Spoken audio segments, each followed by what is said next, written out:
খুব অল্প সময়ে দর্শকদের হৃদয় জয় করে নিয়েছেন তিনি।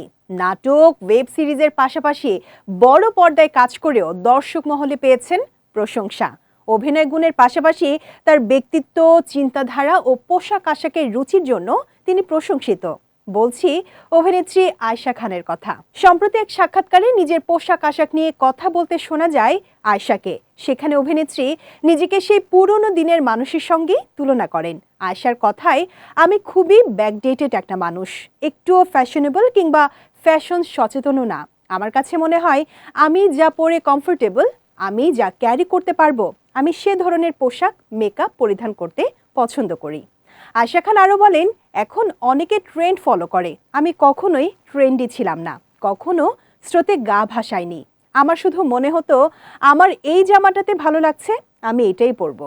আয়েশার ভাষ্য, আমি একটু রাগঢাক পোশাক পরতে বেশি স্বাচ্ছন্দ্য বোধ করি। আবার এমন কোনো চরিত্র আছে যেখানে কস্টিউমটি একটু ভিন্ন চাচ্ছে বা অনেক বেশি ওয়েস্টার্ন কস্টিউম চাচ্ছে, এ ধরনের যদি কোনো প্রেশার থাকে তাহলে আমি এড়িয়ে যাই, সরাসরি বলে দেই আমি সরি। এই অভিনেত্রীকে আয়েশা খান নামে চিনলেও তার পুরো নাম তাহিয়া তাজিন খান আয়েশা। জাহিদ প্রীতমেরই নাটক বুক পকেটের গল্প নাটকের মালিহা চরিত্রে অভিনয় করে প্রশংসা কুড়িয়েছেন তিনি। কাজ করেছেন কাইজার, মার্কিউলিজের মতো ওয়েব সিরিজে। 2024 সালে ওয়েব সিরিজ ফ্রেঞ্জি, চলচ্চিত্র ভয়ালে কাজ করে দর্শকের আরও কাছে পৌঁছান এই অভিনেত্রী।